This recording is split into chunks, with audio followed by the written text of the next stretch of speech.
मित्रों, target winner classes में आपका स्वागत है। जैसा कि परीक्षा बहुत ही करीब है, इसलिए आज मैंने इंटरमीडिएट भौतिक विज्ञान के मॉडल पेपर को प्रारंभ किया है। अब ये लगातार मॉडल पेपर चलेगा भौतिक विज्ञान की सटीक तैयारी के लिए, जिससे आपके अच्छे नंबर आ सके। इसी क्रम में मैंने पहला पेपर लिया है। उसमें पहला क्वेश्चन है, विभव प्रवणता कैसी राशि है। बेटा, हमने पहले से लिख करके तैयार किया कि विभव प्रवणता जो है वो एक प्रकार की सदिश राशि होती है। हमने आपको बताया है कि दूरी परिवर्तन के साथ साथ विभव परिवर्तन की ऋणात्मक दर को विभव प्रवणता कहा जाता है। और इसके बाद विशिष्ट चालकता का मात्रक, विशिष्ट चालकता का मात्रक ओम मीटर इनवर्स होता है। यल बटे आर की विमा, बेटा ये टी का पावर -1 होता है, टी का पावर -1 या प्रति सेकंड। नेक्स्ट क्वेश्चन है, 600 नैनोमीटर तरंग दैर्ध्य का एक वर्णी प्रकाश निर्वात से 1.5 अपवर्तनांक वाले माध्यम में प्रवेश करता है। माध्यम में इसका तरंग दैर्ध्य क्या होगा।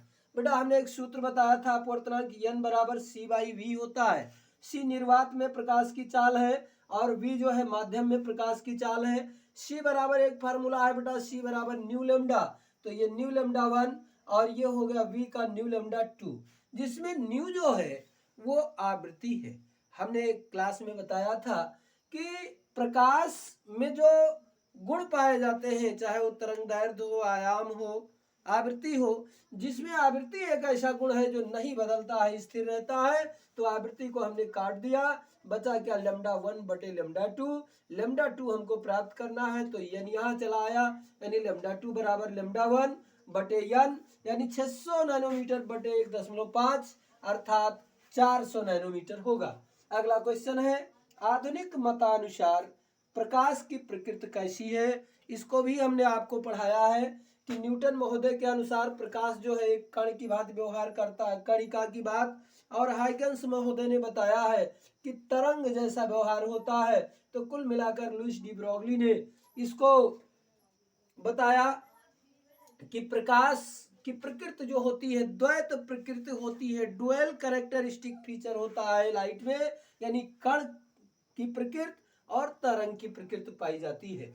अर्धचालकों में नेक्स्ट है, अर्धचालकों में विद्युत चालन। बेटा, अर्धचालकों में विद्युत चालन कोटर व इलेक्ट्रॉनों के चलने से होता है। बेटा, खंड बा स्टार्ट करते हैं, वो बहुविकल्पीय था हमारा। अब नेक्स्ट आता है खंड बा। खंड बा में हमारा सेकंड का वाला क्वेश्चन है। इसमें कहा गया है, गतिशील आवेश से कौन कौन से क्षेत्र उत्पन्न होते हैं। बेटा, बहुत इजी सा क्वेश्चन है। आप ये वाला डायग्राम देखें तो संभवतः आपको याद आए कि गतिशील आवेश जो होते हैं ये संचरण की दिशा होती है। ये दो क्षेत्र लगातार उत्पन्न करते हैं, ये ठीक है। ये आपने इसको पढ़ा है, हमने बताया भी है। मैक्सवेल वाले नियम में याद कीजिए, ये ई है तो ये बी है, विद्युत क्षेत्र, चुंबकीय क्षेत्र, चुंबकीय क्षेत्र और विद्युत क्षेत्र। तो कौन कौन से दो क्षेत्र उत्पन्न करते हैं। नंबर 1 विद्युत क्षेत्र और नंबर 2 चुंबकीय क्षेत्र। ये दो क्षेत्र उत्पन्न करते हैं गतिशील आवेश।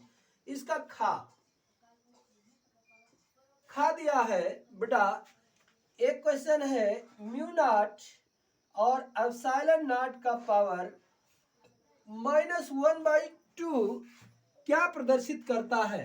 बेटा, बहुत इजी सा क्वेश्चन है। हमने इसको सॉल्व करके बताया है कि ये बराबर होता है हमारा c के प्रकाश के चाल के बराबर होता है, अर्थात 3 × 10⁸ मीटर प्रति सेकंड। यानी म्यू नॉट जो निर्वात की चुंबकशीलता है, एप्सिलॉन नॉट जो निर्वात की विद्युतशीलता है, इसका पावर -1/2 जो प्रकाश की चाल को प्रदर्शित करता है। 1 नंबर का क्वेश्चन था।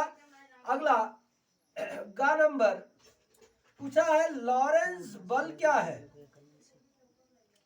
लॉरेंस बल, बेटा हमने बताया था, ध्यान दीजिएगा कि जब किसी चुंबकीय क्षेत्र B में, ये कोई चुंबकीय क्षेत्र B है और इसमें कोई आवेश Q, कोई Q आवेश वाला आवेश इसमें प्रवेश करता है, गतिमान होता है, तो बेटा इन दोनों के लंबवत यानी संचरण की दिशा और B, इन दोनों के लंबवत एक प्रकार का बल लगता है जिसको कि हम लॉरेंज बल कहते हैं। लॉरेंज बल बराबर F बराबर QBV साइन थीटा, ये होता है। लॉरेंज बल बराबर QBV साइन थीटा होता है। अगला है एक लेंस की क्षमता, घा है।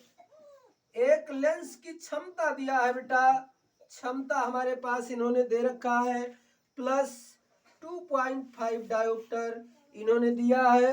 तो कहा लेंस की फोकस दूरी बताओ। बेटा बहुत इजी सा क्वेश्चन है, P is equal to 1/F in metre, अर्थात ये हमारा F बराबर हो जाएगा 1/P अर्थात 100/P, कहने का मतलब 100/2.5, 2.5 ये हटाओ, 25 चौका 140 अर्थात 40 सेंटीमीटर और धनात्मक है तो उत्तल लेंस होगा, अर्थात 40 सेंटीमीटर फोकस दूरी का वो हमारा उत्तल लेंस होगा। और इन्होंने अगला दिया है अंगा वाला हमारा है, यहां तक दिख रहा है देखो जी सर। अंगा दिया गया है, अंगा में लिखा है यनवी कक्षा में घूमते हुए इलेक्ट्रॉन का कोणीय संवेग। बेटा बहुत आसान सा ये बताया गया है, इलेक्ट्रॉन का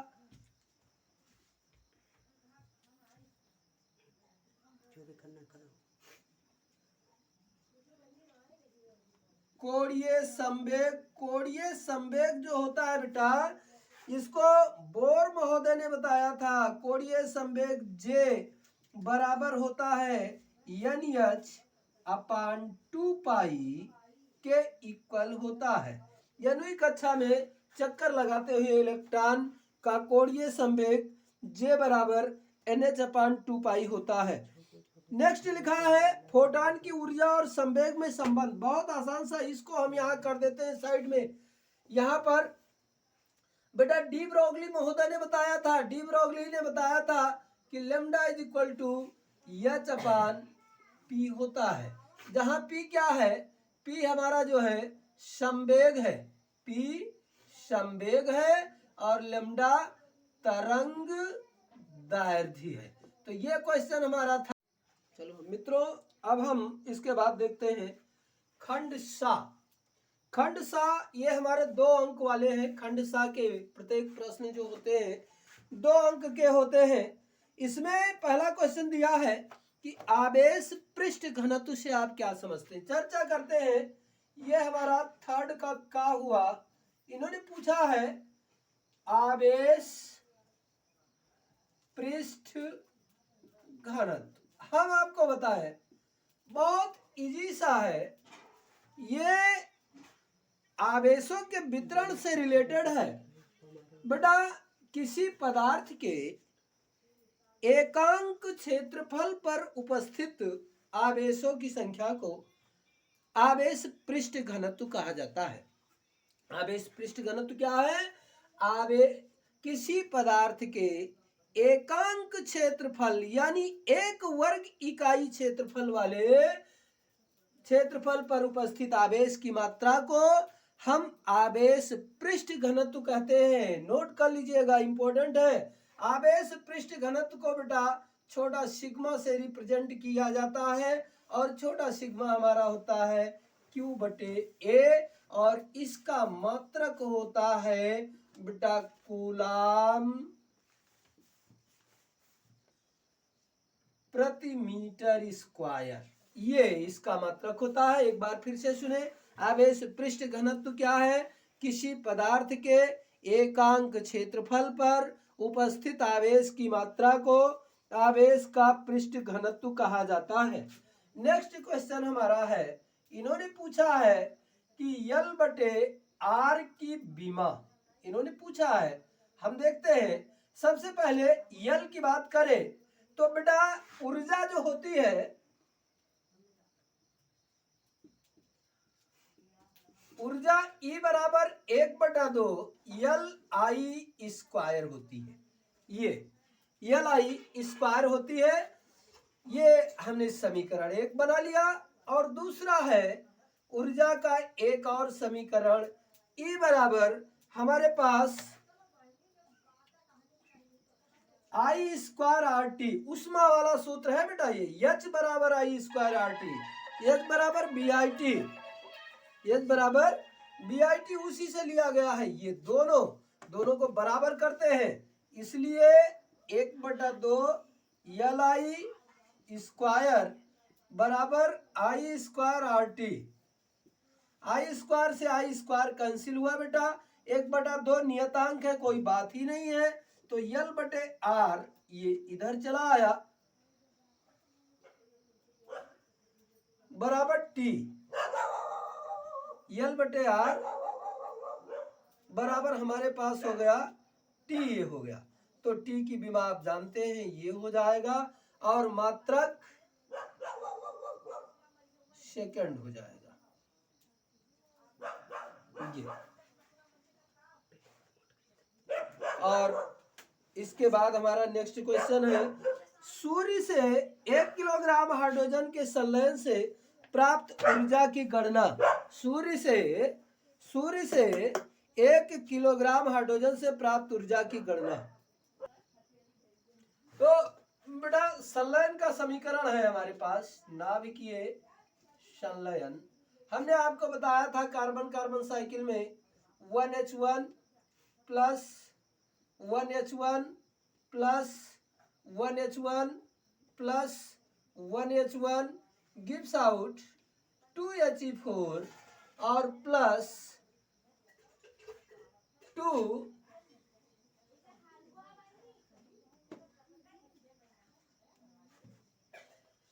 1H1 plus 1H1 plus 1H1 plus 1H1 is equal to 2He4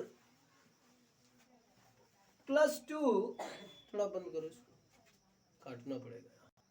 तो ये जब 4 हाइड्रोजन हमारे संलयित होते हैं तो हीलियम बनता है और 2 बीटा पॉजिट्रॉन का निर्माण होता है, प्लस लगभग 26 मिलियन इलेक्ट्रॉन वोल्ट ऊर्जा विमुक्त होती है।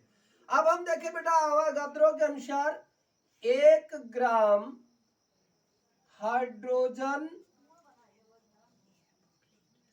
में मोलों की संख्या बड़ा होती है 6.023 गुणे 10 की पावर 23 अणु होते हैं। इसलिए 1 किलोग्राम की बात की जाए तो 1 किलोग्राम में ये 6.023 गुणे 10 की घात 23 वो, और 1 किलोग्राम में 3 यानी 23 3 26 इतने अणु होंगे। अब एक अणु से 26 मिलियन इलेक्ट्रॉन वोल्ट ऊर्जा विमुक्त होती है। अतः विमुक्त ऊर्जा पर चर्चा करें तो बेटा ये हमारा हो गया 6.023 गुणे 10 की घात 26 और गुणे 26 और बटे बेटा ये 4 हाइड्रोजन हुए थे, 4 से कर देंगे, 4 एक कम 4, ये 15 चौके 60 और 26 से गुणा कराओ तो बेटा ये 39 गुणे 10 की घाते 26 मिलियन इलेक्ट्रॉन वोल्ट इतनी ऊर्जा 1 किलोग्राम हाइड्रोजन से विमुक्त होगी, जो कि यूरेनियम की तुलना में बहुत अधिक है, बहुत अधिक ऊर्जा है। इसलिए जो हमारा हाइड्रोजन बम होता है वह परमाणु बम की तुलना में बहुत अधिक खतरनाक होता है। अब अगला हमारा है एक यमु के तुल्य ऊर्जा। एक एटॉमिक मास यूनिट के तुल्य कितनी ऊर्जा विमुक्त होती है? बेटा हम देखें, आइंस्टीन महोदय ने बताया है कि delta E is equal to delta M into C का स्क्वायर, जहां डेल्टा M द्रव्यमान क्षति है और ये बेटा एक यमु की बात की गई है एटॉमिक मास यूनिट। एक एटॉमिक मास यूनिट में 1.67 इंटू 10⁻⁻27 किलोग्राम ये वैल्यू होती है। और C का 3 गुणे 10 की पावर 8 इसका स्क्वायर हो जाएगा। और बेटा इसको अगर इलेक्ट्रॉन वोल्ट में कन्वर्ट करना है तो ये हमारा 1.6 गुणे 10 की पावर -19 से इसको डिवाइड करेंगे तो ये हमारे पास हो जाएगा 1.67 गुणे 9 और ये गुणे 10 की पावर -27 प्लस 16 और ये ऊपर जाएगा बेटा +19 हो जाएगा और बटे 1.67 इसको आप डिवाइड करेंगे तो ये हमारा हो गया 35 में से ये निकल गया हमारे पास तो ये हो जाएगा 9.31 इंटू 10⁸ इलेक्ट्रॉन वोल्ट अर्थात 931 गुणे 10 की पावर 6 इलेक्ट्रॉन वोल्ट अर्थात 931 मिलियन इलेक्ट्रॉन वोल्ट ये एक एमओ में एक एटॉमिक मास यूनिट के सापेक्ष बंधन ऊर्जा होती है। अब ये हमारा खंड सा समाप्त हुआ। इसमें एक और है संधि डायोड में अवक्षय परत हरासी परत से आपका क्या तात्पर्य है, थोड़ा सा इस पर हम चर्चा कर लेते हैं।